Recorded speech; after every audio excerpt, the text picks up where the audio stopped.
পৃথিবীর অর্থনৈতিক শক্তির অনেক বড় অংশ নিয়ন্ত্রণ করছে মাত্র কয়েক হাজার মানুষ।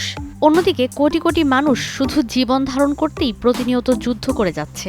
বিশ্বের মাত্র ৬০,০০০ মাল্টি মিলিয়নিয়ার বা শত কোটিপতির কাছেই আছে দুনিয়ার মোট সম্পদের ৪ ভাগের ৩ ভাগ। বৈশ্বিক অসমতা প্রতিবেদন ২০২৬ বলছে, সম্পদের বৈষম্যের পাশাপাশি বাড়ছে আয় ব্যয়ের বৈষম্য। বিশ্বের মোট আয়ের ৯০% বেশি চলে যাচ্ছে পৃথিবীর অর্ধেক মানুষের পকেটে। বাকি ১০% আয় দিয়ে কোনোমতে দিন পার করছেন বাকি ৫০% জনগোষ্ঠী। ২০১৮ সালের পর থেকে প্রতি বছর প্রকাশ করা হচ্ছে এই প্রতিবেদন।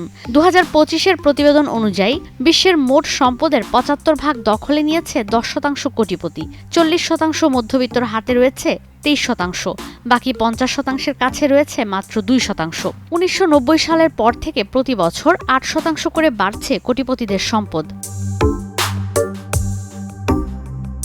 একইভাবে ২০২৫ সালে ১০% ধনী ব্যক্তি আয় করেছে ৫৩%, মধ্য আয়ের ৪০% মানুষ আয় করেছে ৩৮%, বাকি ৫০% আয় করেছে মাত্র ৮%। সেই হিসেবে পৃথিবীতে যদি মানুষ ১০ জন হয় এবং তাদের আয় যদি $১০০ হয়, তাহলে সবচেয়ে ধনী ব্যক্তির কাছেই গেছে $৫৩, মধ্যবিত্ত ৪ জন পেয়েছে $৩৮, দরিদ্র ৫ জন আয় করেছে মাত্র $৮। আয় বৈষম্যের দিক দিয়ে দক্ষিণ আফ্রিকাই সবচেয়ে বেশি বৈষম্যের শিকার। এই তালিকায় রয়েছে লাতিন আমেরিকার দেশও। ইউরোপের দেশগুলোতে আয় ব্যয় নিয়ে তুলনামূলক সমতা আছে। উন্নত অর্থনীতির দেশগুলোতেও অর্ধেকের বেশি আয় ১০% ধনীর।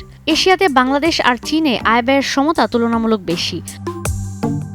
সম্পদের দিক দিয়ে বৈষম্যেও দক্ষিণ আফ্রিকাই শীর্ষে। লাতিন আমেরিকা ও রাশিয়ার চিত্র একই।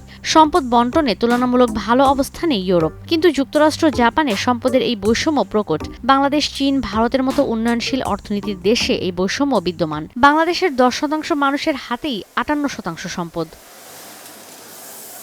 প্রতিবেদনে বলা হয়, যদি ১ লাখ মিলিয়নিয়ার ও বিলিয়নিয়ারদের ওপর মাত্র ৩% করও বসানো হয়, বছরে $৭৫,০০০ কোটি আদায় করা সম্ভব, যা দিয়ে উন্নয়নশীল ও অনুন্নত দেশগুলোর শিক্ষা ব্যয় মেটানো সম্ভব।